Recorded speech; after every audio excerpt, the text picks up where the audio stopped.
Inter Milan tengah mencari bek baru untuk memperkuat skuadnya musim depan. Salah satu nama yang masuk radar mereka adalah Conny de Winter, bek tengah asal Belgia yang tampil impresif bersama Genoa. Nerazzurri telah meminta informasi mengenai pemain kelahiran 2002 tersebut, dengan harga yang dipatok sekitar 30 juta euro. Sebelumnya, AC Milan juga telah menunjukkan minat terhadap de Winter pada bursa transfer musim dingin. Jika mereka melepas Fikayo Tomori, Rossoneri berencana mengajukan tawaran sebesar 25 juta euro plus 5 juta euro dalam bentuk bonus untuk memboyong mantan pemain Juventus itu. Sementara itu, Juventus sendiri masih mempertahankan hak atas 20% keuntungan dari penjualan de Winter di masa depan. Dalam beberapa bulan ke depan, persaingan memperebutkan de Winter diprediksi semakin sengit. Selain Inter dan Milan, beberapa klub Premier League juga tertarik untuk mendapatkan jasa bek muda berbakat ini.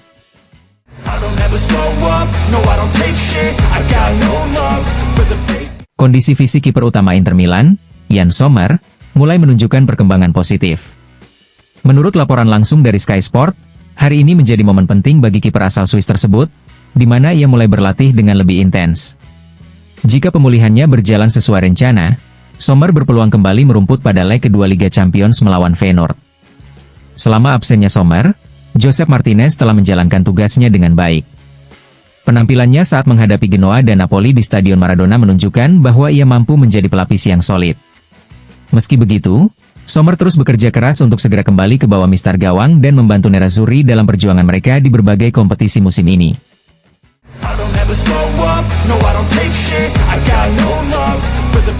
Seperti biasa, setelah pertandingan, Inter Milan menjalani program pemulihan di Appiano Gentile. Menurut laporan dari FC Internews, Hakan Calhanoglu berlatih secara terpisah setelah mengalami memar dalam laga melawan Napoli di Stadion Maradona.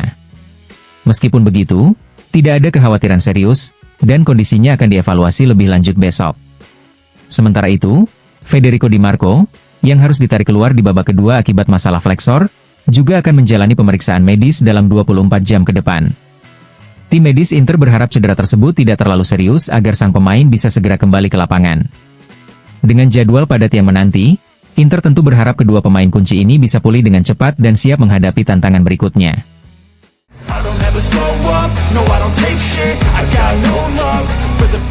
Inter Milan menghadapi tantangan besar jelang leg pertama babak 16 besar Liga Champions melawan Feyenoord. Absennya Matteo Darmian, Nikola Zalewski, dan Carlos Augusto membuat Nerazzurri kekurangan opsi di sektor sayap. Situasi semakin sulit karena Federico Di Marco masih diragukan tampil akibat cedera fleksor yang dialaminya saat melawan Napoli. Saat ini, satu-satunya pemain sayap yang tersedia adalah Denzel Dumfries. Pemain asal Belanda itu bahkan sempat dimainkan di sayap kiri untuk pertama kalinya setelah Di Marco ditarik keluar dalam laga perebutan Scudetto melawan Napoli. Sementara di sisi kanan, Simone Inzaghi mencoba Benjamin Pavard sebagai bek sayap dalam formasi 5 pemain di lini tengah. Dengan keterbatasan pemain, Inzaghi memiliki beberapa opsi. Ia bisa tetap menggunakan formasi 3-5-2 dengan mengadaptasi gelandang sebagai bek sayap, seperti yang sudah dilakukan dengan Piotr Zielinski melawan Lazio dan Henrikh Mkhitaryan saat melawan Napoli. Alternatif lainnya adalah mencoba Davide Fratesi atau Joaquin Correa di posisi tersebut, atau bahkan memberi kesempatan kepada pemain muda, meski opsi terakhir tampaknya kurang realistis untuk laga sebesar ini. Situasi ini juga membuka kemungkinan Inter beralih ke pertahanan 4 bek, skenario yang belum pernah diterapkan Inzaghi sejak menukangi tim. Dalam skema ini, Alessandro Bastoni akan ditempatkan di bek kiri, dengan Pavard dan Dumfries mengisi sisi lainnya, sementara trio Jan Bisek, Stefan de Vrij, dan Francesco Acerbi bisa menjadi opsi di jantung pertahanan. Jika ini terjadi, Inter kemungkinan akan menggunakan lini tengah 4 pemain atau memasang gelandang serang di belakang 2 penyerang, dengan Mkhitaryan atau Fratesi sebagai kandidat utama. Dalam beberapa jam ke depan, keputusan Inzaghi akan semakin jelas. Namun satu hal yang pasti, Inter menghadapi ujian berat dalam kondisi skuad yang tidak ideal.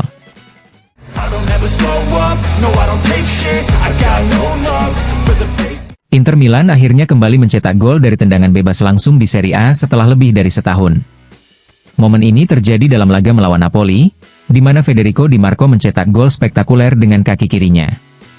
Gol tersebut menjadi yang pertama bagi Inter dari situasi bola mati langsung sejak 9 November 2022, ketika Di Marco juga mencetak gol serupa melawan Bologna. Selain itu, Di Marco mencatatkan sejarah di Stadion Diego Armando Maradona. Ia menjadi pemain pertama yang mencetak gol langsung dari tendangan bebas dengan kaki kiri sejak stadion tersebut resmi dinamai legenda Argentina itu. Gol ini menegaskan kualitas Di Marco sebagai eksekutor bola mati andal bagi Nerazzurri, sekaligus mengakhiri penantian panjang klub atas gol tendangan bebas di kompetisi domestik.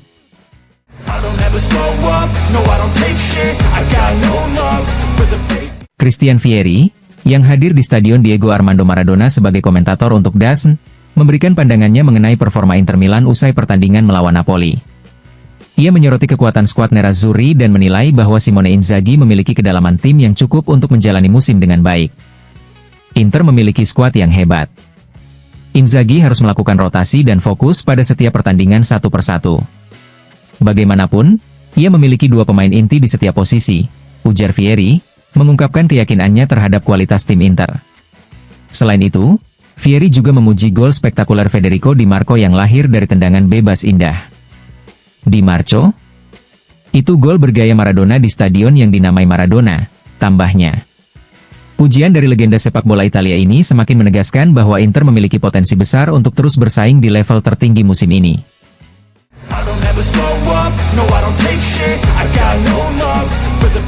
Inter Milan harus puas dengan hasil imbang saat bertandang ke Stadion Diego Armando Maradona melawan Napoli. Hasil ini tetap menjaga posisi mereka di puncak klasemen Serie A. Analis sepak bola Alessandro Costacurta mengungkapkan pandangannya di Sky Sport. Menurutnya, Inter tampil baik di babak pertama dengan permainan yang terkontrol hingga berujung pada gol. Namun, situasi berubah setelahnya. Napoli bangkit di babak kedua dan mendominasi permainan. Costacurta menyoroti anjloknya performa Inter setelah unggul. Yang mengejutkan adalah sejak saat itu Inter tidak mendapatkan tendangan sudut, tidak ada tembakan tepat sasaran, bahkan tidak ada tembakan yang melenceng. Apa yang terjadi pada mereka? Ujarnya. Hasil imbang ini tetap membuat Inter berada di jalur perebutan gelar, tetapi performa mereka di babak kedua menjadi catatan yang perlu dievaluasi oleh Simone Inzaghi.